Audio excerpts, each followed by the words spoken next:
ओम प्रणाम भगवान। बोध कथा का शीर्षक है वृद्धा कौन है। एक वृद्ध स्त्री थी भगवान बुद्ध के समय में। वह बुद्ध के ही गांव में जन्मी थी और उनके जन्मदिन पर ही वो जन्मी थी, लेकिन वह सदा ही बुद्ध के सामने आने से डरती रही। तभी से, जबकि वह छोटी सी थी। युवा हो गई फिर भी डरती रही और वृद्ध हो गई फिर भी। लोग उसे समझाते भी कि बुद्ध परम पवित्र हैं, साधु हैं, सिद्ध हैं, उनसे भय का कोई भी कारण नहीं। उनका दर्शन मंगलदायी है, वरदान स्वरूप है। लेकिन उस वृद्धा की कुछ भी समझ में नहीं आता था। यदि वह कभी भूल से बुद्ध की राह में पड़ भी जाती थी तो भाग खड़ी होती। अव्वल तो बुद्ध गांव में होते तो वह किसी और गांव चली जाती। लेकिन एक दिन कुछ भूल हो गई। वह कुछ अपनी धुन में डूबी राह से गुजरती थी कि अचानक बुद्ध सामने पड़ गए। भागने का समय ही नहीं मिला और फिर वह बुद्ध को सामने ही पा इतनी भयभीत हो गई कि पैरों ने भागने से जवाब दे दिया।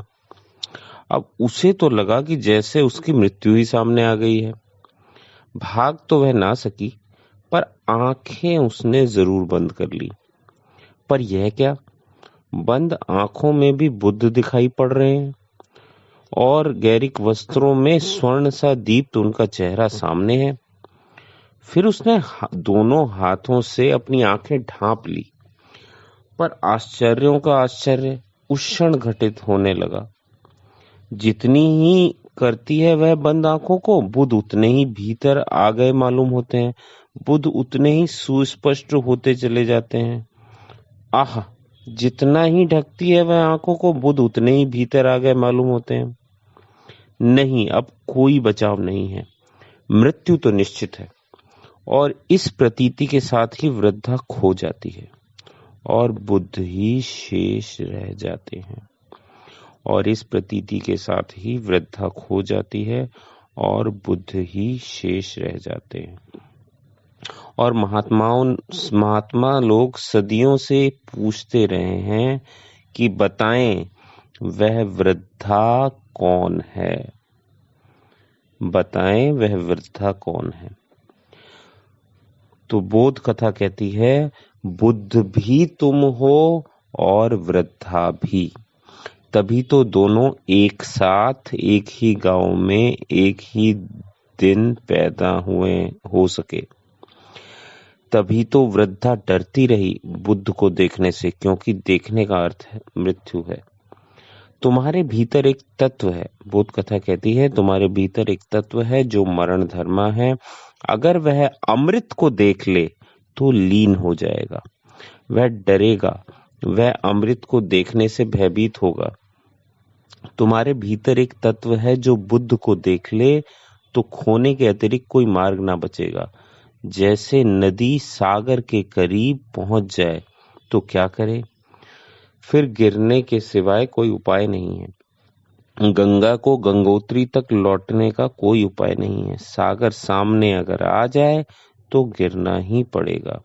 और जब तक गंगा बचती रहे सागर से दूर, तभी तक बची है बुद्धत्व। बोध कथा कहती है, बुद्धत्व तुम्हारे भीतर की अवस्था है, भीतर की चेतना है। और वृद्धा तुम्हारा मन है, तुम्हारे विचार। तुम दो में से एक ही हो सकते हो। जब तक तुमने वृद्धा का हाथ पकड़ा है तब तक तुम बुद्ध ना हो सकोगे, क्योंकि वृद्धा था तुम्हारा मन तुम्हें भगाए फिरेगी। बुद्ध इस गांव में होंगे तो वह तुम्हें दूसरे गांव ले जाएगी वृद्धा। बुद्ध यहाँ होंगे तो वृद्धा तुम्हें यहाँ ना टिकने देगी। लेकिन जिस दिन तुम मन का अर्थात उस वृद्धा का साथ छोड़ोगे, उसी दिन तुम्हारा बुद्धत्व प्रकट हो जाएगा। क्योंकि बुद्धत्व कोई उपलब्धि नहीं है, उसे तो तुम लेकर ही पैदा हुए हो। वह तुम्हारा जन्म सिद्ध अधिकार है, वह तुम्हारा स्वरूप है, वह तुम हो, तत्त्वम् असि। भगवान अंतिम लाइन बहुत महत्वपूर्ण है। बुद्धत्व कोई उपलब्धि नहीं है, उसे तुम लेकर ही पैदा हुए हो। वह तुम्हारा जन्म सिद्ध अधिकार है, वह तुम्हारा स्वरूप है, वह तुम हो, तत्त्वम् असि। बोध कथा मैं यही समाप्त करता हूँ। आज इतना ही। बहुत बहुत धन्यवाद भगवान।